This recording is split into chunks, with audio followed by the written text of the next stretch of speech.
Bonjour à tous et à toutes, mon nom est Éric Lantier et je suis ici pour vous parler du Dieu relationnel. Et oui, on est encore dans Genèse 3, on a parlé de trahison, on a parlé de rejet et aujourd'hui on parle d'abandon. Ouais. Parce que dans le récit de la Genèse, particulièrement au chapitre 3, un fil rouge traverse chaque verset, ou du moins un grand nombre de versets. C'est l'abandon. L'abandon, c'est la peur ou le sentiment d'être quitté, d'être délaissé, d'être laissé seul. Et souvent, c'est accompagné d'un sentiment de perte, de solitude. Et ça peut avoir un lien avec une blessure émotionnelle qui est liée à la crainte chronique de perdre une relation significative. Ça peut amener à une insécurité affective, dépendance ou une recherche excessive de validation, d'attachement. Évidemment, l'abandon se traduit de manière différente d'une personne à l'autre. Hein? Mais c'est vraiment ce sentiment de dire, ah, on me laisse seul, je suis laissé pour compte. Et évidemment, ça produit des réactions. Ça ne peut pas nous laisser indifférents. D'une personne à l'autre, l'abandon va avoir plus ou moins d'impact. Ça va créer plus ou moins de douleur. Et c'est pourquoi, dans ces capsules sur le Dieu relationnel, moi, je vous invite à recevoir, à accueillir, puis examiner ce qui s'adresse à vous, ce qui est pertinent pour vous aujourd'hui. Peut-être qu'il y a des informations, des sujets qui vont être soulevés, qui vont être pertinents pour plus tard. D'être simplement réceptif et voir qu'est-ce que Dieu en réserve pour vous. C'est à ça que ça sert, ces capsules-là. Évidemment, l'abandon touche à la peur de perdre le lien et donc la rupture du lien de confiance avec l'autre. Parce que quand il y a abandon, on fragilise ou on rompt le lien de confiance. Et dans le récit qui relate le bris relationnel entre Dieu et l'humanité, on constate qu'il ne s'agit pas simplement d'une erreur ou d'une désobéissance, mais d'un éloignement profond qui affecte l'être humain à plusieurs niveaux, spirituel, relationnel, émotionnel, puis même existentiel. C'est pour ça que je préfère parler de cette rupture relationnelle que d'une chute. Parce que ce qui s'est passé dans le Jardin d'Éden, c'est qu'à partir du moment qu'ils en ont mangé puis que leurs yeux se sont ouverts, il y a eu une rupture relationnelle au point que Adam et Ève se sont couverts et ont fui. Et donc, il y a eu une rupture dans leur perception. Et ça, c'est dans la relation, notre perception joue énormément dans la communication, dans les liens, dans les rapports. Et ce qui est intéressant, c'est que le récit de Genèse 3 est loin d'être dépassé. Même s'il a été écrit il y a des millénaires, il est toujours d'actualité. Ça fait écho avec notre réalité d'aujourd'hui du 21e siècle.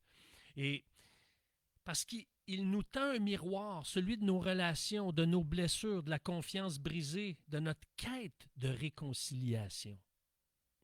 C'est de ça que parle Genèse 3. Donc, on va plonger dans différentes formes d'abandon qu'on retrouve dans ce texte-là et qui est le miroir de nos réalités humaines.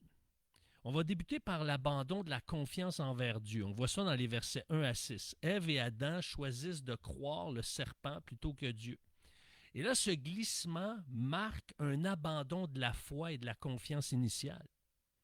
Je ne fais plus confiance à ce que Dieu dit parce qu'il m'interdit de manger le fruit de la connaissance du bien et du mal parce qu'il veut me priver de cette connaissance-là, de cette perspective-là, de ce que je devienne à partir de moi la source initiale, l'origine de toute chose. Je suis le point de départ, je suis le centre, je suis l'aboutissement.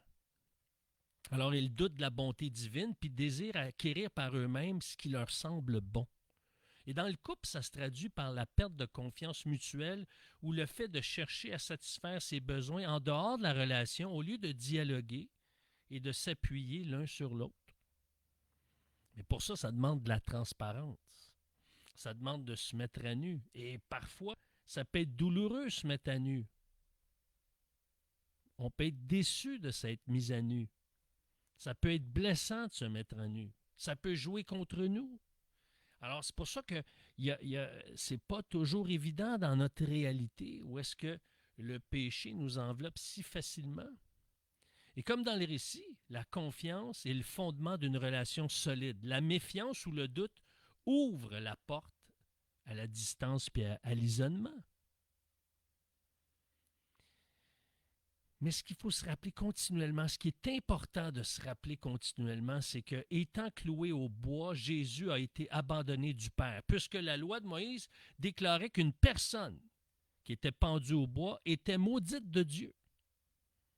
Donc, c'est pour ça, Dieu n'a pas abandonné son Fils parce qu'il avait fait quelque chose de mal, non, parce qu'il était pendu au bois, attaché au bois. Mais la différence, c'est que Jésus, lui, il a vécu cette malédiction d'une manière qui nous rappelle combien il est humble et combien il a assumé jusqu'au bout le prix de la réconciliation. En fait, la différence entre Jésus et les premiers humains, c'est que Adam et Ève ont couvert leur nudité puis ont été cachés lorsqu'ils ont connu la honte, alors que Jésus a vécu la honte nue à la vue de tous. Tout le contraire.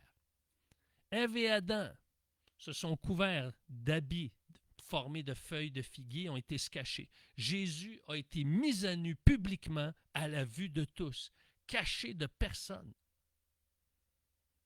Voyez-vous, Jésus a été jusqu'au bout. Il a fait ce que nous, on n'a pas été en mesure de faire pour nous réconcilier, pour rétablir pleinement cette communion. Il tient à cette relation. Pourquoi Dieu tient à cette relation? Parce qu'il est un Dieu et il est le Dieu relationnel. On va aussi au verset 7, lorsque c'est écrit « Les yeux s'ouvrirent et ils connurent qu'ils étaient nus ». On est toujours dans Genèse 3. Et ça parle de l'abandon de l'innocence. Eh bien, cette prise de conscience va provoquer une perte de pureté, de liberté intérieure, une forme de honte. Puis dans le couple, la découverte de la nudité évoque la perte de spontanéité. Quand je dis la découverte, c'est de se découvrir de la nudité.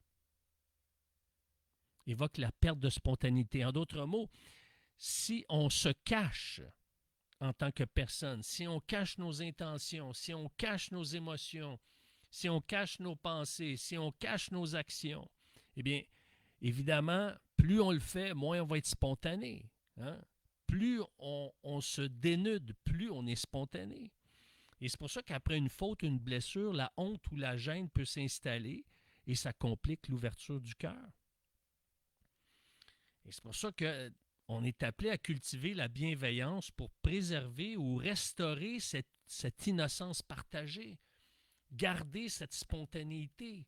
Mais pour ça, pour pouvoir être spontané, on a besoin de se sentir accueilli.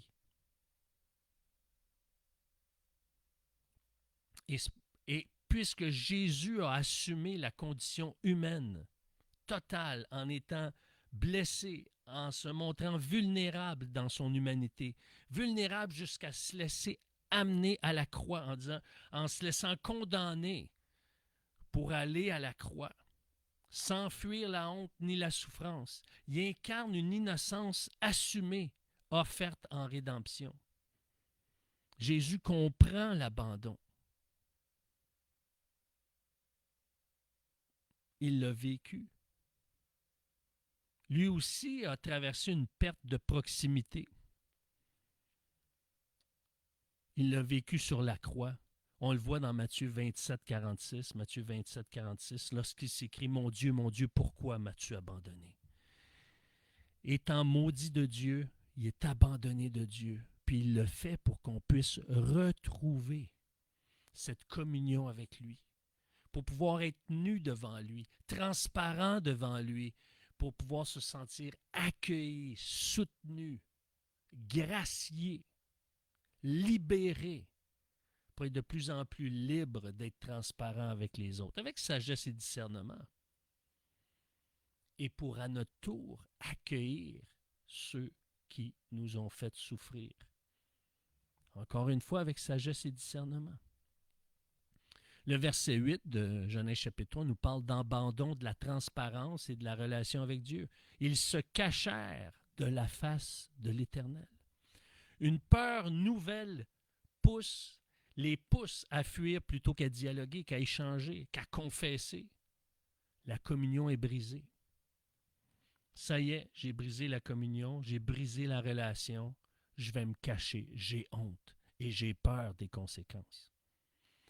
Et quand on a honte et qu'on a peur des conséquences, on se cache, on camoufle. Puis dans le couple, se cacher revient à éviter les sujets difficiles ou masquer ses sentiments réels.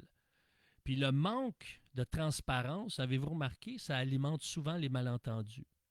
C'est pour ça que choisir un dialogue ouvert, sincère, bien, ça s'avère une des meilleures options pour préserver l'intimité. Mais c'est ça qui n'est pas facile.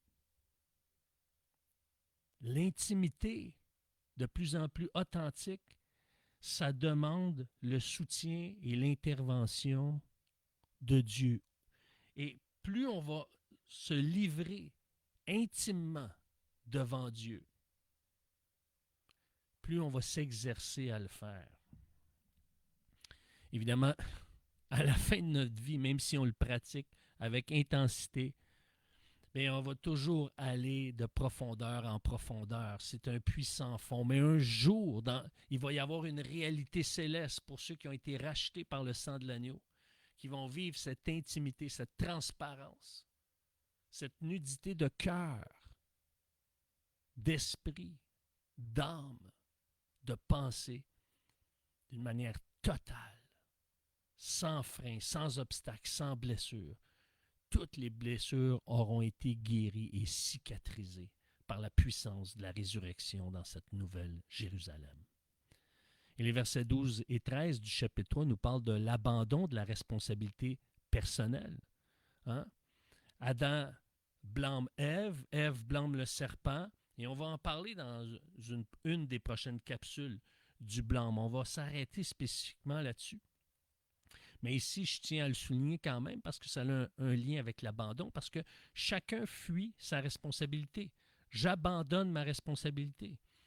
Et reconnaître ses torts au travers de ce que j'appelais récemment le génide, hein, G-E-N-I-D-E, mais c'est essentiel pour avancer sans laisser s'accumuler les rancœurs.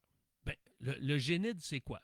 C'est reconnaître sa grossièreté, G, son égoïsme, et sa négativité, N, son insensibilité, I, son agissement qui est détestable, D, puis E, son excessivité. Donc, voyez-vous, c'est un acronyme pour se rappeler, justement, grossièreté, égoïsme, négativité, insensibilité, détestabilité, puis excessivité. Et de le reconnaître, de l'assumer, hein, ça aide à la réconciliation. Et c'est pour ça que dans 1 Jean 1,9, c'est dit que si on confesse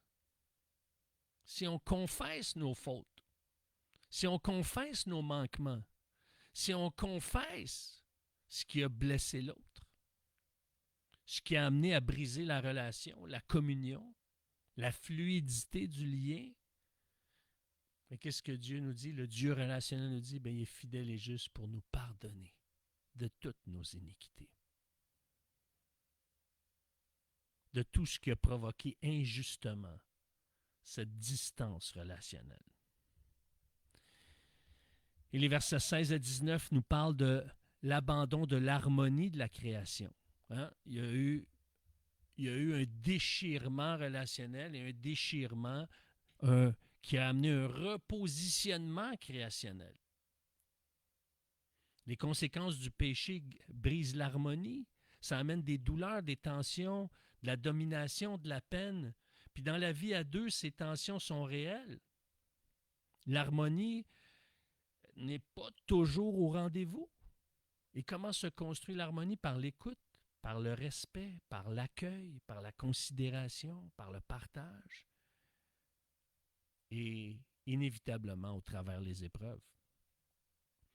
Et Christ nous inspire à nous réconcilier puisqu'il est investi, il s'est investi corps et âme pour nous réconcilier avec Dieu, littéralement.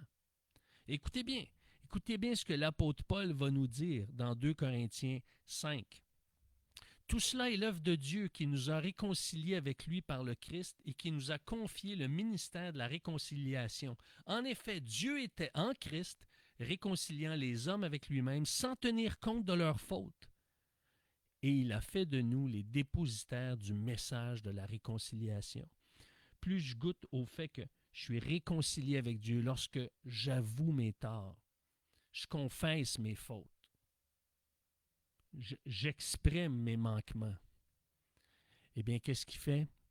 Eh bien, il me rappelle que j'ai été réconcilié. Maintenant, le lien est rétabli et on est porteur de ce message de réconciliation.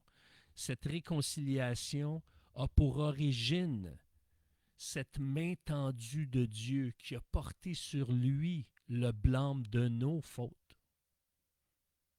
Nous, on l'a blâmé alors qu'il n'était pas fautif. Lui, le non-fautif, l'innocent, a porté notre blâme, le blâme des coupables, à la croix. Et les versets 23-24 du chapitre 3 nous parlent d'abandon du lieu de l'intimité divine. Il les chassa du jardin d'Éden. C'est l'exil loin de la présence divine, un éloignement du chez-soi spirituel. Ce lieu qui était si bon. OK, tu veux vivre par toi-même, mais maintenant tu vas devoir te débrouiller par toi-même. Maintenant, dans la relation, c'était ce lieu que j'avais avec toi. Maintenant qu'il y a un divorce, qu'il y a une séparation entre l'humanité et son origine, eh bien, il n'y a plus cette cohabitation dans ce lieu d'harmonie. Puis dans le couple, ça peut correspondre à une crise, une rupture, un éloignement affectif. Puis c'est pour ça que c'est important de recréer ensemble des moments de complicité. Qu'est-ce qui nous rendait complices? Est-ce que c'est préparer un repas ensemble? Est-ce que c'est aller marcher ensemble?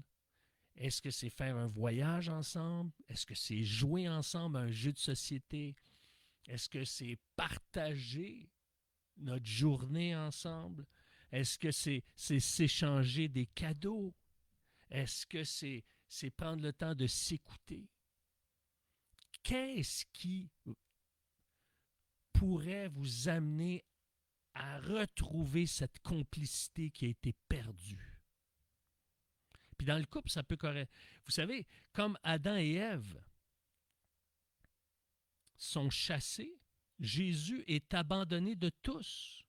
Mais par sa croix, il ouvre une voie de retour vers Dieu, restaurée par la grâce. Encore une fois, Jésus paye, on voit dans Colossiens 1, 19 et 20, car c'est en lui que Dieu a désiré que toute plénitude ait sa demeure, et c'est par lui qu'il a voulu réconcilier avec lui-même l'univers tout entier, ce qui est sur la terre et ce qui est au ciel, en instaurant la paix par le sang que son Fils a versé à la croix. À cause du sang qui a été versé à la croix, mes péchés sont pardonnés. Et lorsque le Saint-Esprit ouvre mes yeux et je reconnais que c'est lui, l'innocent, qui paye pour moi le coupable, Dieu fait homme, mort, ressuscité, et qu'il m'a donné cette foi pour croire qu'il est le salut, le chemin, la vérité et la vie, je suis réconcilié avec lui, je retrouve cette communion, je retrouve cette complicité avec lui et je vis des moments de complicité avec lui. Je vis des moments de complicité avec lui dans mes pensées. Je vis des moments de complicité avec lui dans mes discussions, dans ce que j'affirme, dans ce que je crois, dans ce que je profère, dans mes actions, dans mes relations, et ça devient une complicité avec Dieu. Je vis cette complicité dans ma vie de tous les jours avec lui, dans mon milieu de travail, dans ma famille, dans mes relations avec mes amis, sur les réseaux sociaux. Et pourquoi pas retrouver cette complicité avec notre partenaire, cette complicité à l'exemple de celle que Jésus a restaurée en tendant la main, cette main qui a été clouée à la croix pour moi. Et on voit au verset 21 et suivant que oui, c'est un abandon, mais ce n'est pas un abandon irrévocable.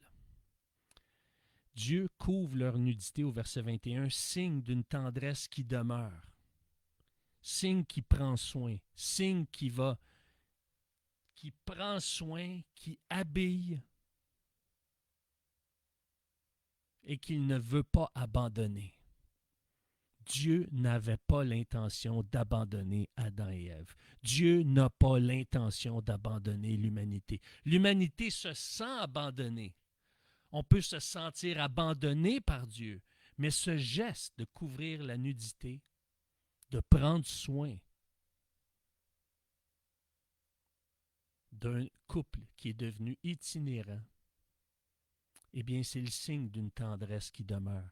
Il ne les détruit pas, mais agit avec miséricorde. Et c'est la même chose dans le couple. Dans les moments difficiles, des gestes de soin ou de tendresse peuvent maintenir un fil de communion. Des fois, c'est un petit fil qui n'est pas solide.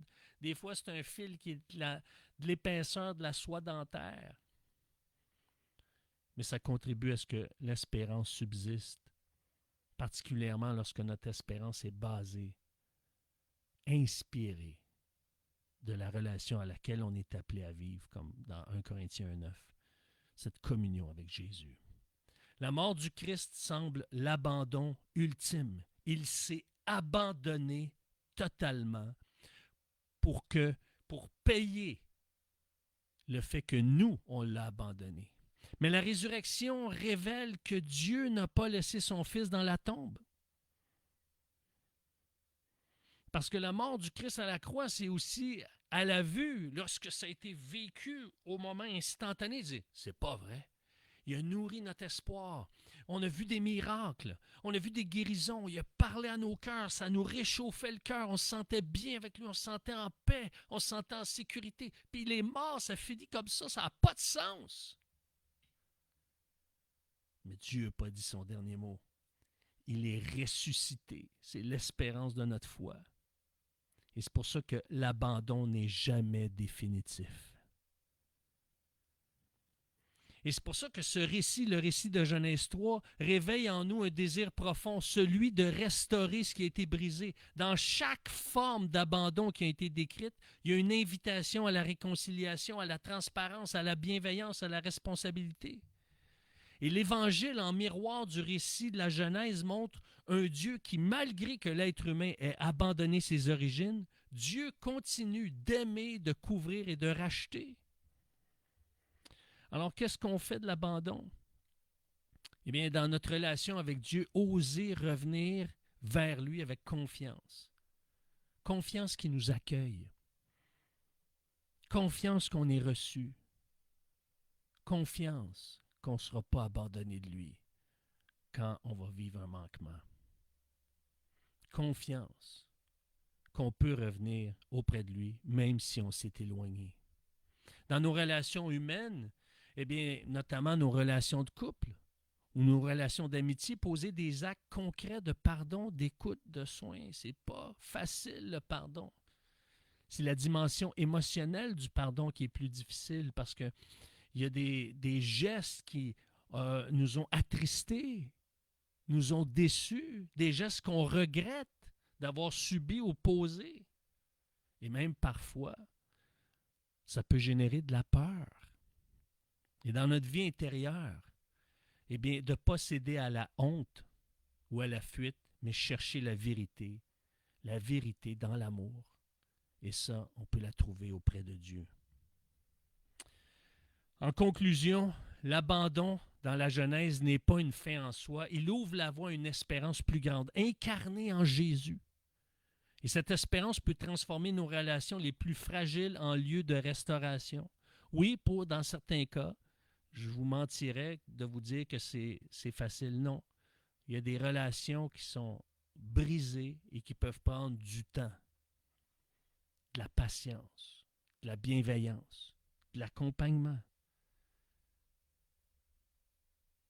Mais rappelez-vous ce qu'Hébreux chapitre 12 nous dit au verset 2, Gardons les yeux fixés sur Jésus, qui nous a ouvert le chemin de la foi et qui la porte à la perfection. Parce qu'il avait en vue la joie qui lui était réservée. Il a enduré la mort sur la croix en méprisant la honte attachée à un tel supplice. Et désormais, il siège à la droite du trône de Dieu. Savez-vous quoi? Jésus a payé ce prix, a été abandonné de Dieu, a accepté d'être abandonné de Dieu pour payer pour notre abandon de lui. Mais savez-vous quoi? Qu'est-ce qui l'a amené là à être abandonné de Dieu, ce qu'il y avait de plus précieux dans sa relation la plus précieuse? Il avait les yeux fixés sur la joie qui lui était réservée. Quelle était cette joie de retrouver son épouse? De retrouver son épouse pleinement réconciliée, qu'il n'y ait plus rien qui l'empêche de retrouver cette intimité, cette complicité qui a été